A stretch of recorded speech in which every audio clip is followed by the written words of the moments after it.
Bueno, ¿pueden verlo? Sí, doctor. Bueno, pues vamos a hablar ahora de cardiopatía isquémica estable, aguda. Cardiopatía isquémica aguda. Bueno, pues primero vamos a hablar un poquito sobre lo que es el diagnóstico de infarto agudo de miocardio. Debemos de utilizar el término infarto cuando hay una prueba de necrosis en un contexto clínico coherente de isquemia miocárdica. El infarto se define como la muerte de células miocárdicas debido a isquemia prolongada. La muerte celular histológica no es inmediata, sino que tarda algún tiempo en producirse, apenas 20 minutos o menos en algunos modelos animales. Es decir, que hay una evidencia de necrosis miocárdica, de muerte celular, pero en un contexto clínico de isquemia. Por ejemplo, ¿qué pasa si el paciente se electrocuta? ¿No? Un paciente se electrocuta, le haces una troponina y sale positiva, ¿no? Troponina positivo. ¿Ese es un infarto agudo de miocardio?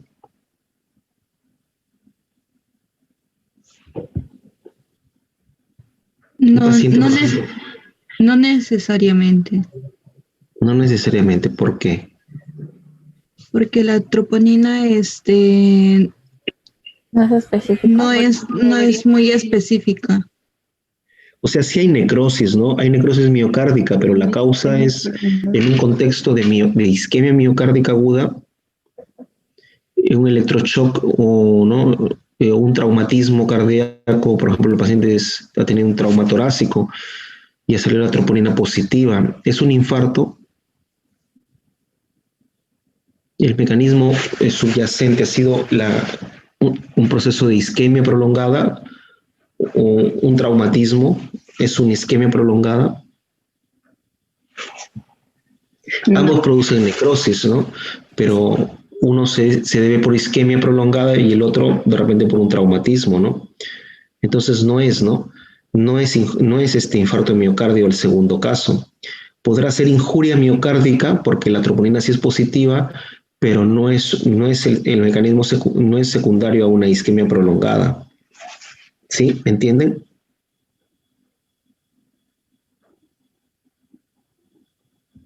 ¿Puede repetir? Doctor? Vamos a ver, un paciente tiene un trauma torácico.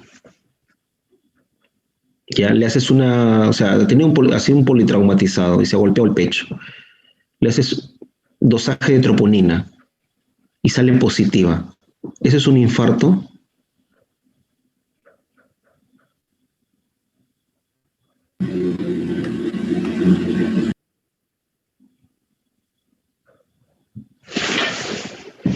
No es un infarto. No, porque la definición de infarto es cuando tiene que ser en un contexto de isquemia prolongada, ¿no? Y probablemente el traumatismo no es isquemia, ¿no? El traumatismo ha producido lesión miocárdica, injuria miocárdica, trauma directo, ¿no? Hay muerte de células cardíacas por trauma directo. Lo mismo que podría suceder, por ejemplo, en una electrocución, ¿no?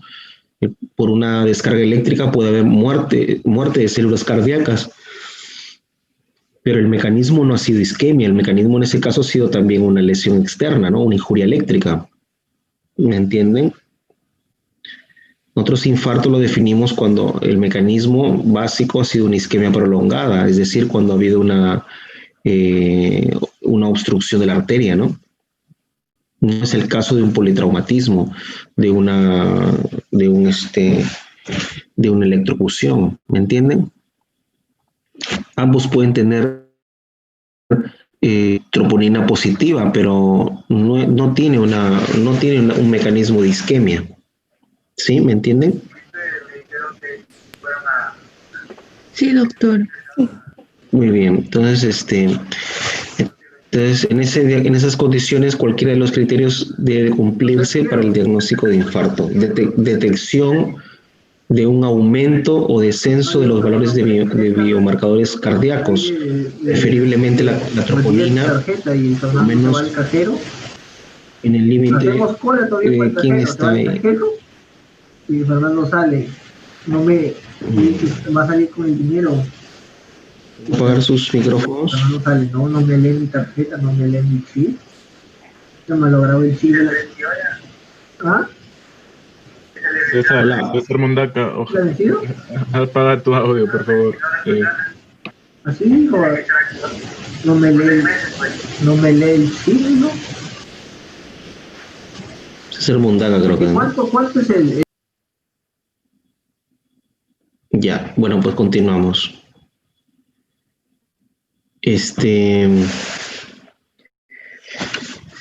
Bueno, pues entonces tiene que haber, biomarcadores presentes de lesión miocárdica.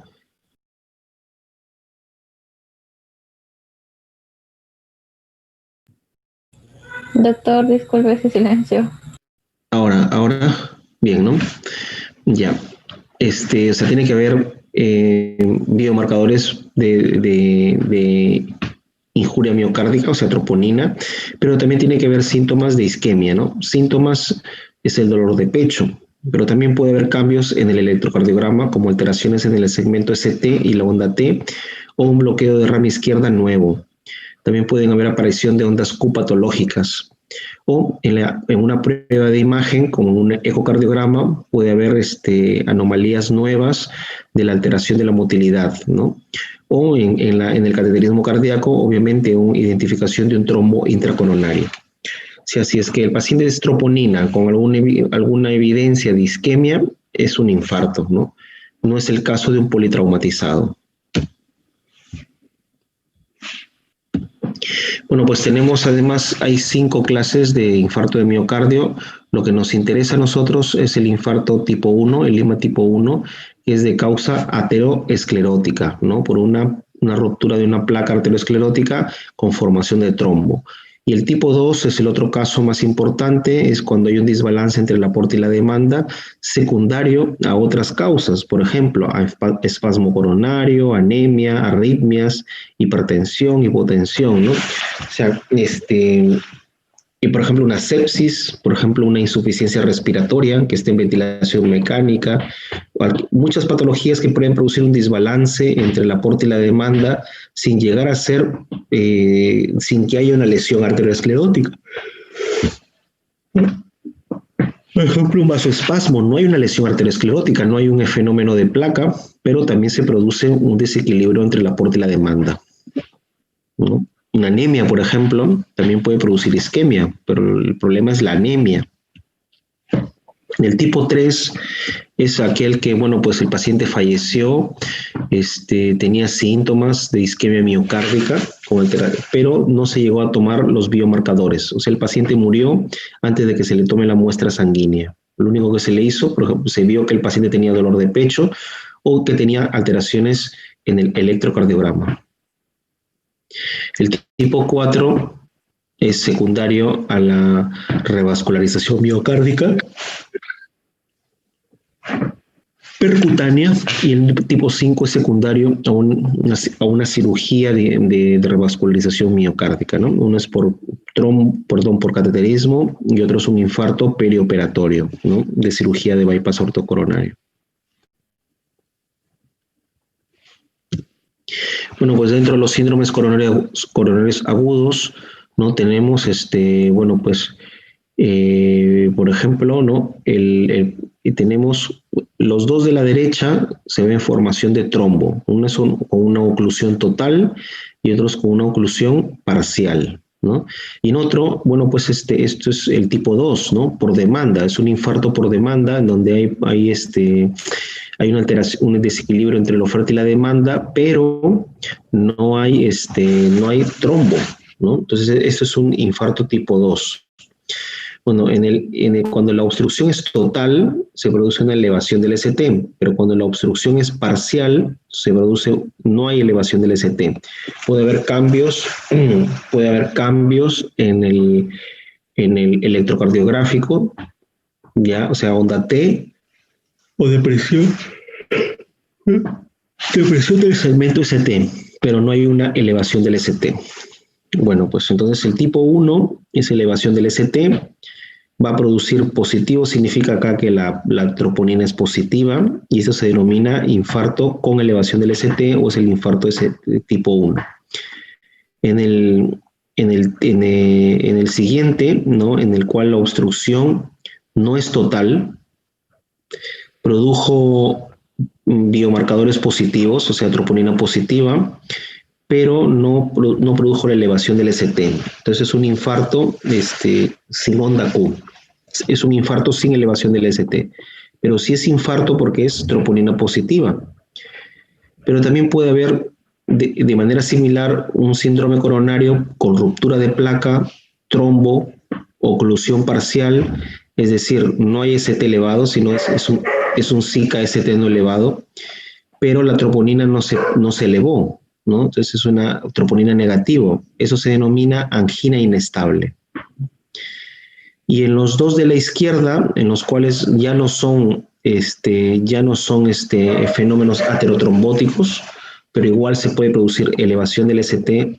No, igual no se produce elevación del ST, pero en uno de ellos puede producir troponina positiva o puede producir troponina negativa. Si es que es troponina positiva, sí es un infarto, pero es tipo 2, o sea que es por el desequilibrio entre el aporte y la demanda, pero es no trombótico, es decir, es un desequilibrio, pero no es con origen trombótico. Entonces esto se denomina infarto sin elevación del ST, ¿no? Pero tipo 2, o sea, secundario. Y además no produce elevación del ST, troponina negativo, entonces es una angina inestable relacionada con la demanda. Bueno, espero que lo hayan captado. Hay causas de infarto sin arteriosclerosis coronaria, o sea, hay causas de infarto secundarias, ¿no? Se refiere, ¿no? Que son tipo 2, ¿no? Como tenemos la enfermedad coronaria no arteriosclerótica, la embolia, anomalías congénitas, desproporción entre la demanda suministro de oxígeno, donde requiere más oxígeno porque, por ejemplo, el corazón está hipertrófico, por ejemplo, en la estenosis aórtica, etcétera, ¿no? Puede haber infarto, por ejemplo, por trastornos hematológicos, ¿no? Por uso de sustancias que produzcan vasoconstricción coronaria, como la cocaína, y contracción miocárdica, también pueden producir infarto de miocardio. Bueno, pues sabemos que tienen dos arterias coronarias, la derecha y la izquierda se bifurca en marginal, ¿no? Se bifurca en descendente anterior y en circunfleja. Y la coronaria derecha, bueno, pues es del otro lado, ¿no?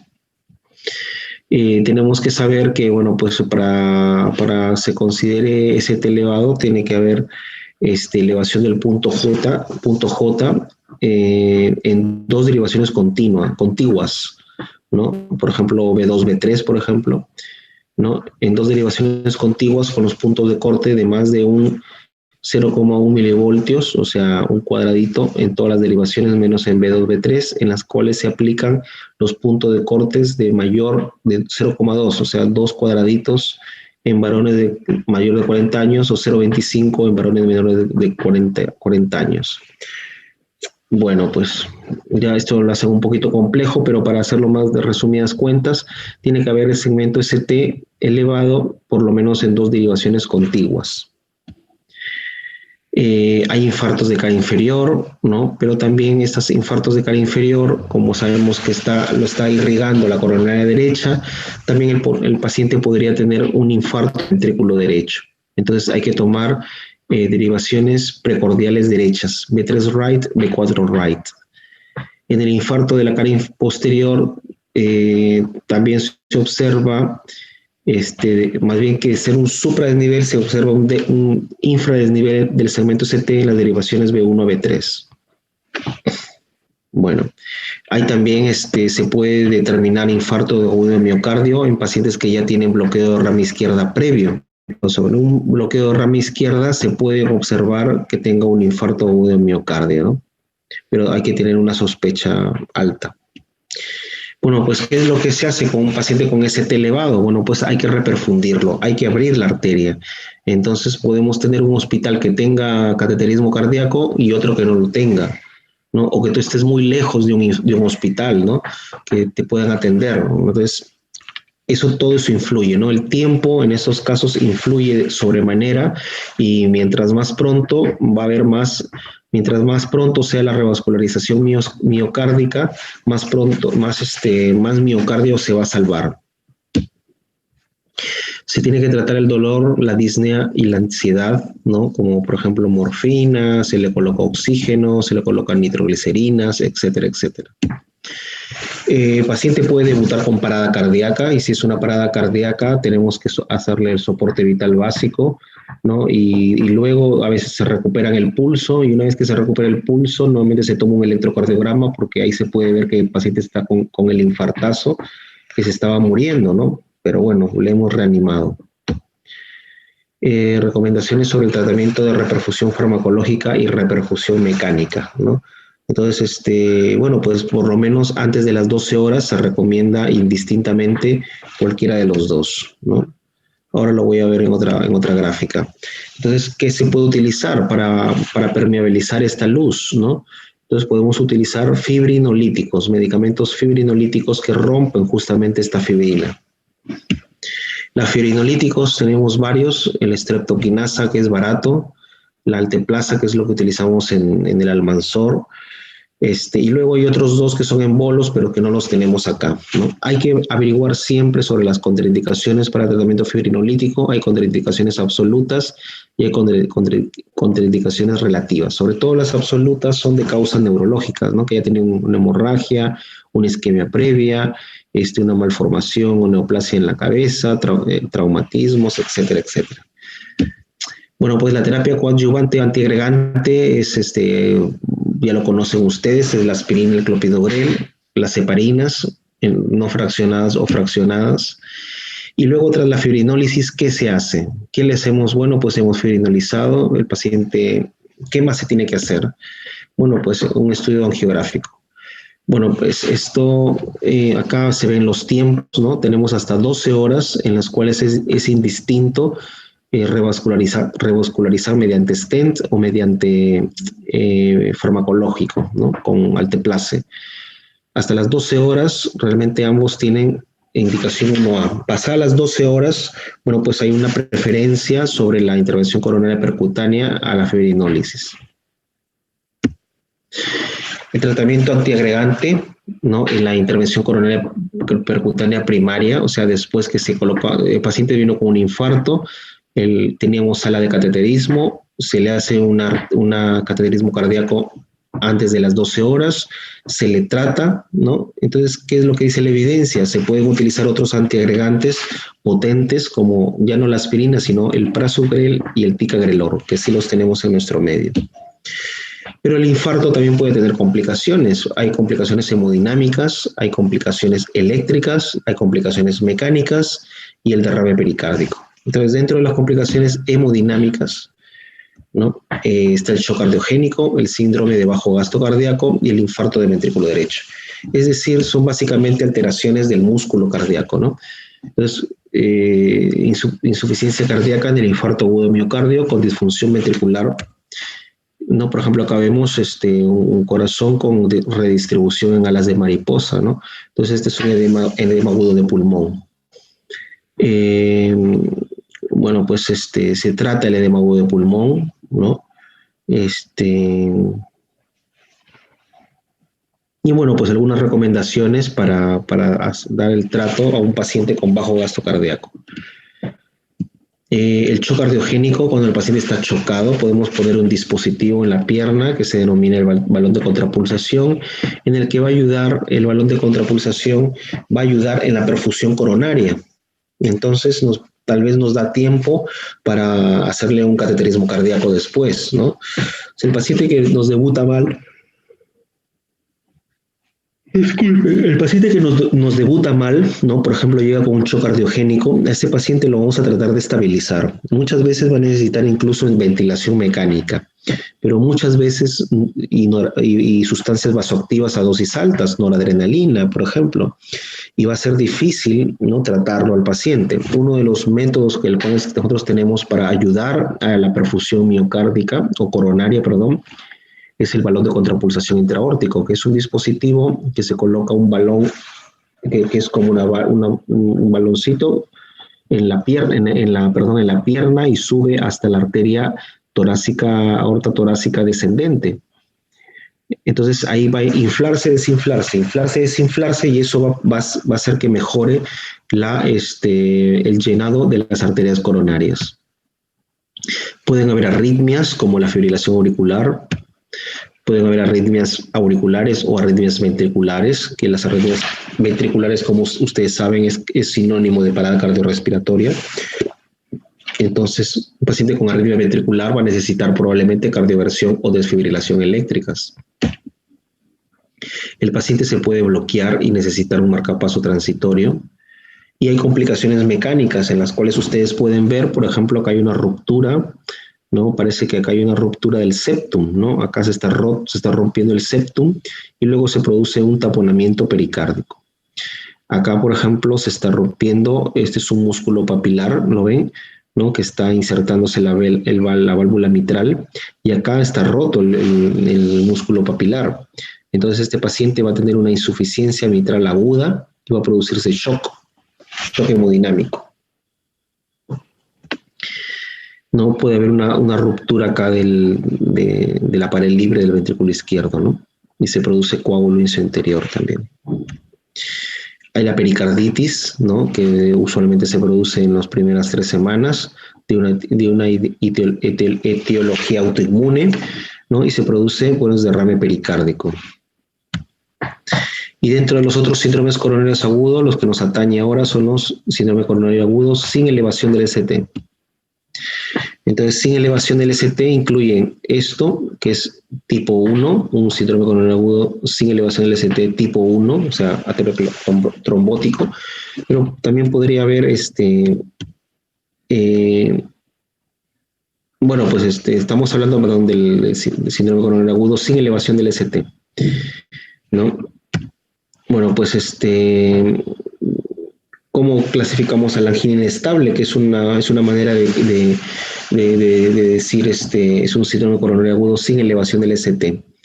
Bueno, pues la clasificación está de acuerdo, ¿no?, si es que ha presentado angina en reposo, ¿no?, de reciente comienzo, o sea, el paciente nunca ha tenido angina y ahora empieza a tener angina inestable, ¿no?, o acelerada, de repente se ve acelerada, ¿no? Es, por ejemplo, antes tenía una angina, por ejemplo, al caminar 2 cuadras, pero ahora se hace no a caminar 2 cuadras, sino, por ejemplo, de repente ahora se hace a caminar 1 cuadra a los 50 metros.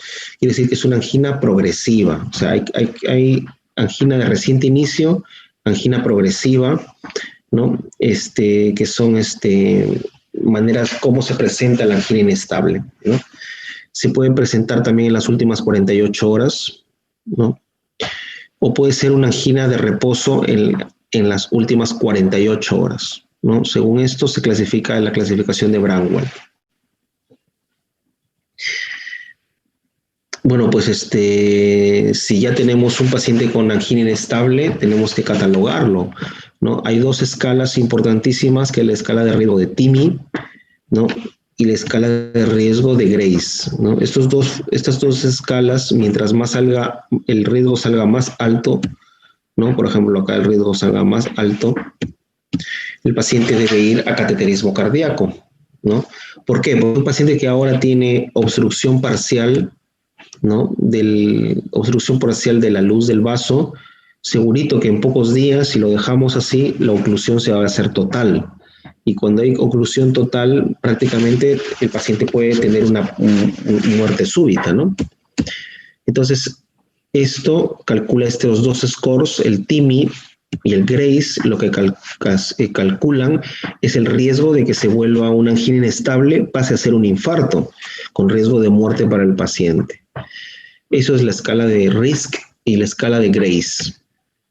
Y bueno, y finalmente, según el riesgo que tenga, ¿no? En la escala de Grace, por ejemplo, si se puede plantear una prueba que no se hagan más pruebas, se puede que, por ejemplo, el cateterismo sea dentro de las 72 horas, que el cateterismo cardíaco sea precozmente dentro de las 24 horas y que sea un cateterismo inmediato, ¿no? Que sea un cateterismo cardíaco dentro de las 2 primeras horas de llegado a la emergencia.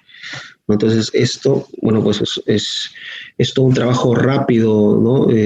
Arduo, coordinado, ¿no? En el hospital a veces nos llegan en la emergencia pacientes así, ST elevado, ST no elevado, le hacemos el score de riesgo de Grace y de TIMI y decidimos si es que el paciente se necesita hospitalizarse y cuál es el riesgo, ¿no?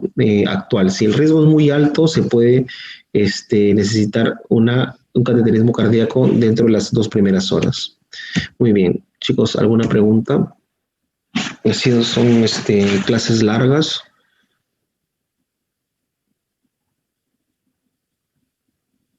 Sí, ¿alguna pregunta?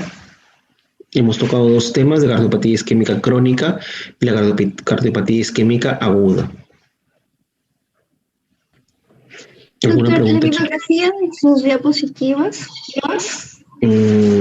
Bueno, no la recuerdo ahorita, pero debe ser el Brangwell.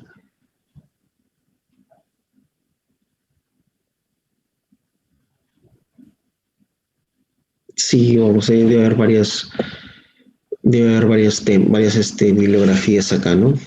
Doctor, una pregunta. Sí. ¿Cuándo yo podría recurrir a una cirugía de bypass para la arteria coronaria? Sí, como habíamos dicho, estábamos hablando, por ejemplo, del caso de cardiopatía isquémica estable, ¿no? Aquel paciente que, por ejemplo, o sea, ¿quiénes son los pacientes que tienen que hacer una cirugía, no?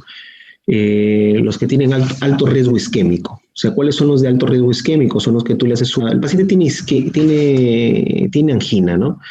Entonces, ya bueno, tiene angina, le das tratamiento, optimizas terapia óptima, pero luego le haces una prueba de esfuerzo, le dices, vamos a evocar isquemia, vamos a hacer primero una prueba evocadora de isquemia. Entonces, tienes varias pruebas. La prueba de esfuerzo, el ecocardiograma con estrés o farmacológico, o la gammagrafía con estrés farmacológico o esfuerzo físico. Entonces, ¿qué significa prueba de evocadora de isquemia? En donde tú primero tienes que demostrar si es que el paciente tiene isquemia miocárdica. Entonces, las pruebas te dicen sí tiene isquemia miocárdica. Pero, además, estas pruebas, la gammagrafía y la otra que es el ecoestrés, lo podemos cuantificar. Entonces, a nosotros cuantificar, damos un valor, ciertos valores, cuando tiene alto riesgo isquémico, le llamamos. ¿Perdón? Tiene alto riesgo isquémico, ¿no? O sea, que el paciente tiene riesgo de hacer muerte, ¿no? Entonces, por ejemplo, ¿no? En la gammagrafía de perfusión miocárdica, tener 10% de área comprometida, no solamente el 10% ya es un alto riesgo. Entonces, el paciente, por ejemplo, ese paciente que tiene alto riesgo isquémico, hay que hacerle una revascularización. Ahora, dentro de la revascularización, tenemos 2 opciones, o lo revascularizamos por vía percutánea o lo revascularizamos con vía quirúrgica. Entonces, si es que el paciente tiene una mala clase funcional, va a favor de que sea por vía quirúrgica. Si es que el paciente tiene una fracción de eyección baja,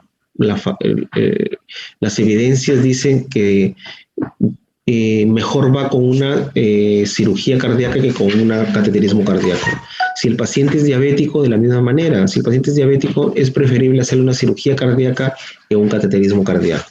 Entonces, no sé si he respondido tu pregunta, ¿no? Si el paciente tiene alto riesgo isquémico, o sea, las pruebas evocadoras de isquemia tienen amplio territorio de isquemia. Si es que la paciente tiene una fracción de eyección baja, ¿no? Y la otra, que si es que el paciente, bueno, eso básicamente, ¿no? La fracción de eyección, y si es diabético, esas 3 cosas, está a favor de que se haga una cirugía de revascularización miocárdica. Si el paciente tiene una fracción de eyección baja, 40%, tiene una prueba evocadora de isquemia en donde hay una zona grande de afectación isquémica, y además es diabético, el paciente redondito tiene que ir a cirugía cardíaca. Va a ser mejor la cirugía cardíaca que la cirugía, perdón, que el tratamiento percutáneo. ¿Otra?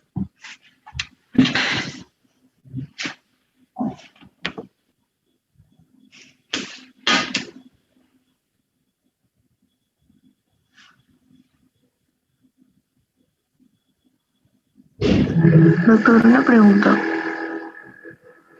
Cuando estaba hablando del electrocutado y decía que se le han elevado las troponinas, pero no tiene infarto, solo tiene injuria, ¿a qué se refiere el término injuria? El término injuria es el término cuando el paciente es troponina positiva. Esa es injuria miocárdica. O sea, injuria no es infarto, no es necrosis. Es necrosis porque es troponina positiva, pero no llega a ser de causa isquémica, o sea, no se le puede catalogar como infarto, se le cataloga como injuria. Gracias.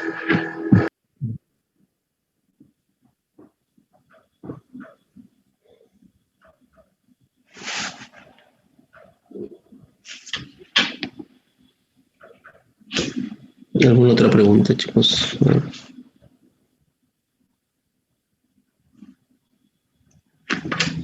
No duermen ustedes, ¿no? Yo estuve.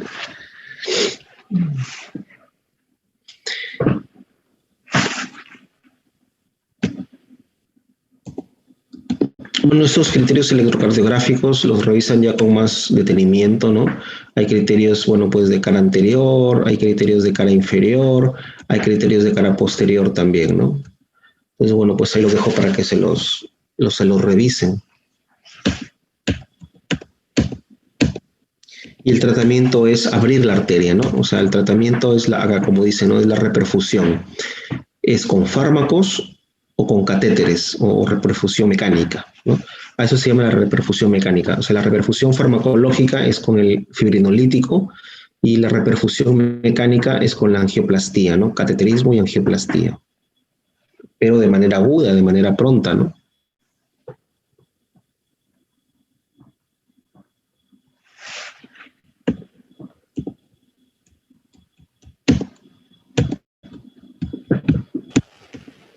Doctor, ¿y el examen Gold estándar diagnóstico cuál sería? ¿El cateterismo? El cateterismo cardíaco, sí. Es el Gold estándar, sí. No ha sido, bueno, actualmente pues hay el ataque de coronarias, ¿no? En el cual se asemeja, ¿no? Pero no es el Gold estándar. El Gold estándar sigue siendo el cateterismo cardíaco. O sea, por eso a veces en lesiones intermedias, o sea, cuando el paciente está dudoso, por ahí, ¿no? Hay lesiones, el riesgo es intermedio, se denomina eso, ¿no? Cuando todavía el riesgo es intermedio, bueno, ahí podría ir a ataque de coronarias, ¿no? Pero lo que pasa es que si sale positivo, igual tienes que hacer el cateterismo cardíaco, porque el cateterismo cardíaco, como tú dices, es el Gold estándar y es el que te permite programar la cirugía. Entonces, por ejemplo, tiene una lesión acá, más arriba, más abajo, proximal, distal, en el rango intermedio, en una arteria, en dos arterias, en tres arterias. Eso solamente lo vas a ver con el cateterismo cardíaco. Y al saber las arterias comprometidas, la localización, cómo son las arterias y esto, bueno, pues te permite programar una cirugía. El cirujano dirá, le pongo 2 puentes, 3 puentes, 4 puentes, 5 puentes, ya verá cuántos, según la anatomía que tiene que reconstruir.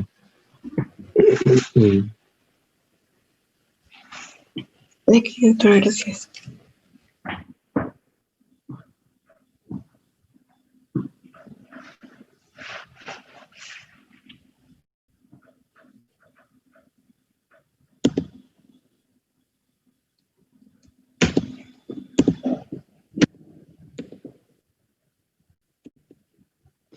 ¿Alguna otra pregunta, chicos? Si es un espectro, el infarto agudo de miocardio es un espectro de una enfermedad crónica, ¿no? Porque un paciente puede tener, dentro de la enfermedad isquémica crónica, puede tener momentos de quietud, o sea, de repente el paciente está con su angina estable un tiempo determinado y de pronto tiene episodios de inestabilidad, Por ejemplo, esa angina estable se puede convertir en angina inestable, es decir, una angina progresiva, ¿no?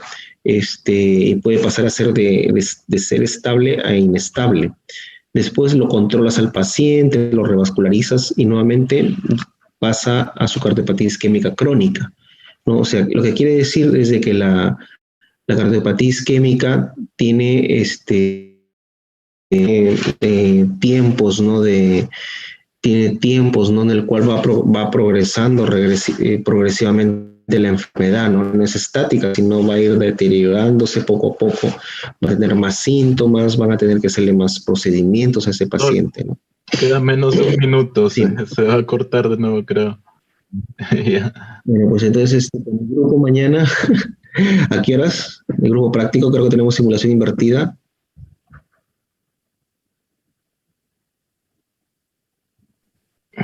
A ver, muchachos.